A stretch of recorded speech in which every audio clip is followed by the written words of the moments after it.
Hey guys, Arie here, and in today's video, we're gonna learn how to build a $100 million business in just 11 minutes. I got my cat Nina here with me. She's chilling. She's about to watch this video too and learn. She needs to get to work. And yeah, it's by Alex Hormozi. We already know Alex Hormozi makes some incredible content for people trying to become millionaires. So I feel that this will be very relevant to you guys. And hopefully I can break some of these things down into even simpler terms so that the value gets amplified in one way or another. So let's check this out. Before we begin though, if you do enjoy the content, make sure you subscribe for more and use the Shopify link in the description to start your own Shopify store for free. It's a great deal and a great way to support the channel. Let's get into it. Frozen yogurt stores make $2,100 a day selling 500 cups at 8 ounces each, and it was the business that I almost started instead of starting my gym. So I know a ton about it. So if you don't know Alex Hormozi, first of all, you probably haven't been on this channel long enough because we talk about him a lot. We watch a lot of his videos. But he built a company called Gym Launch that basically taught gyms how to sell out their memberships. And he sold that for like $40 million or some crazy number like that. I'll tell you how it works and what you can use from psychology that I learned from yogurt stores that you can apply to your business today. When I was 21 years old, I wanted to be an entrepreneur, and I was deciding between which business I should start. Either a test prep business, because I had done really well on my standardized tests, fitness, because I was in shape, I liked fitness, people always talk to me about it, and the third was frozen yogurt. I did an extensive amount. So by the way, keep this in mind when you're thinking of what business you should start, right? What are you competent in? This is gonna allow you to really understand the psychology of the people that are gonna be buying your product. That's actually a subtle but important point. Research on how to open a frozen yogurt store. Couple quick things that you may not know about frozen yogurt stores in general. They on average make between $750,000 and $800,000 a year. I thought, $800,000 a year? That means I make $800,000 a year. I'm gonna be rich. Doesn't really work that way. The average store that we're talking about does $2,000+ a day. It means $328 a day in owner pay. They run margins between 10 and 15%. The average Menchie's owner, for context, makes $93,000 a year take home. You know, that's kind of like a drop shipping store or e-commerce store. I feel like 95% of stores out there operate at about 10 to 15% margin. Now, you can increase your margins if you lower costs, right? Like production costs, advertising costs, etc. But this is actually another important point.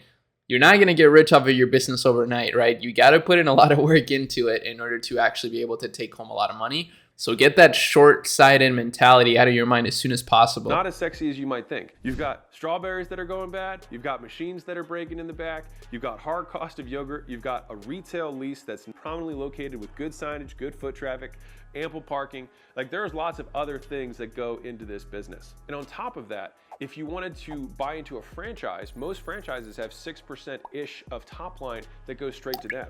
Now, that may not sound like much, but if you're running 10% margins, that's 60% of your take home. So they have figured out a way to small take violin the majority of the profit from their franchisees. And what most people don't know is that franchises will structure their fees so you make just enough that you can keep going, and maybe if you're a good operator, open another location, but not so much that you're gonna get rich on it. So they're only looking to optimize to beat the return on capital of the stock market by a decent amount.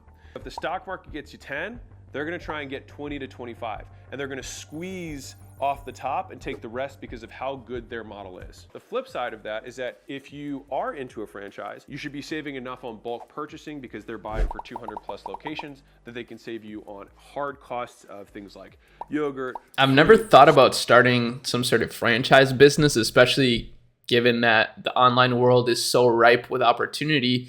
But, you know, it's always good to learn about other business models.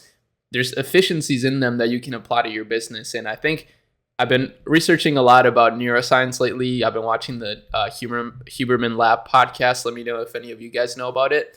And he talks a lot about neuroplasticity and ways to increase creativity and stuff like that. And learning about different business models for a business mind is a good way to increase neuroplasticity. So I'm actually enjoying this a lot. Hopefully you guys are not bored. Spoons, cups, machines, etc. The converse of that, though, is that many times when you're starting the franchise, they will upcharge you on all of those things because they're trying to make money too. There's the theory and then there's the practicality. Because I went on a site called Rasmus.com. It's a business foreclosure site. I got my first gym equipment from that foreclosure site for $13. Oh, that's actually a really good business idea, like a foreclosure site or liquidation business. I've actually been in contact with some of those for a chemi as a potential client, and I know that it's a booming business right now. And I'd refresh every week until eventually one came up and I bought it.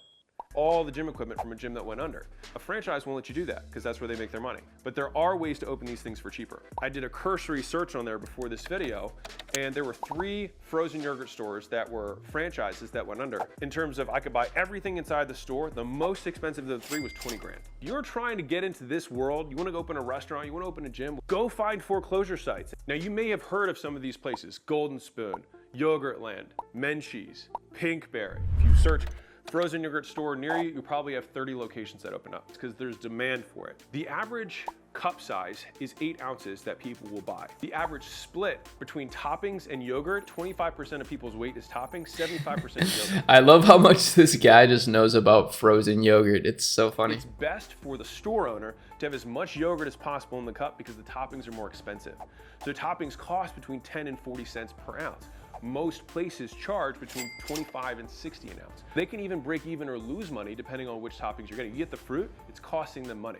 But they make up for it in the fact that yogurt costs them about 8 cents per ounce and they charge 50, even 60 sometimes. That's where the margin of the business exists. When you're working on margins that are even like 70%, that means that you have 70% left to cover everything else. So if you want to run a 50% margin business, for example, then you'd have to take 20% of your top line and pay every other bill. Very hard to do. For that $2,100 a day, they're selling roughly 500 cups a day of yogurt on average with an 8-ounce cup. Of all those brands, most of them are commoditized, meaning there's very little difference between a Menchie's and a Yogurtland and a Golden Spoon. It's been a poorly competed marketplace, solely done by franchisors who are trying to sell as many locations as they possibly could rather than build a brand. There is no Chick-fil-A of the yogurt world. That's so true, actually. That's so true. I can't think of one, well, besides the ones that he just mentioned, one frozen yogurt business, right, that actually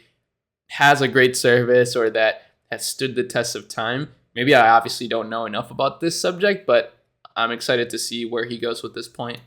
They'd be dominating. The underlying lesson is that if you look at any industry, there is the potential to have an amazing business inside of it, even if it is a commodity today. You can outcompete them. All you have to do is walk into any Yogurtland and see that the floors are sticky, the chairs are all over the place, the cups are a mess, sample cups are strewn on the side. The girl behind the counter is on her iPhone when you walk in, doesn't say hello. One of the nozzles is out, it says out of order. Everywhere. It doesn't take a lot to win.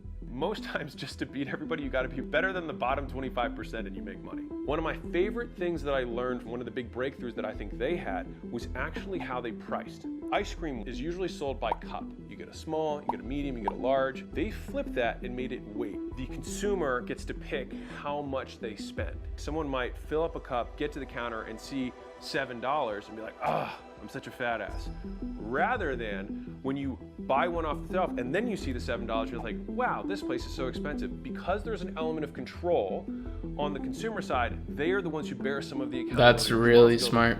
For that fact. The second thing that they did that I thought was brilliant, they used to have small, normal size cups at Yogurtlands. Someone, I will bet you, a few years ago, ran out of small cups. And then people only had the medium and large cups left. And they realized that at the end of the day, their sales probably went up by 20 or 30%. And they wondered, I wonder why our sales went up. When you give people a bigger cup, they will fill more of it. They're like, oh, I guess this is standard. The power of the default option when selling anything. That's why assumed closes and things like that are so powerful. When you say, hey, do you want this or this? You can even listen for this at fast food places. They're like, hey, do you want a medium or a large Coke? They have a small option, but they want you to pick between the larger ones. Yogurtland and those ones went a step further and just removed the small option because it is self-serve. But if you got a small amount of yogurt in a bucket-sized cup, it just looks weird. They did that and by extension, were able to raise the amount of yogurt that people bought, probably by a large percentage every single time, and not take the blame for it because they're the one with the hand on the nozzle. You'll also note that the order in which they present the items are reverse order of the cost to them. So they start you with the cheapest option. This is exactly how buffets work too. They want you to fill up on the salad, and then they put the seafood all the way at the end because they want people to fill their plates before they get the most expensive item. They'll attract you with the expensive thing, but they'll put it at the end of your self-service line. You have the yogurt, which is the highest margin first, and then you'll have your dry items that don't go bad, crumbled Oreos, things like that. And then this is really important information to know when it comes to developing upsells and downsells or cross sells for your business, whether you have an e-commerce business, a service-based business. This is really important stuff. That goes bad, that costs more money by ounce. And so they get people to fill up their cup in the beginning with the highest margin, then they sprinkle on a little bit of slightly lower margin, and then when you have almost no room left, then you put your few fruit on top. If you get a pound of strawberries, it's like $10.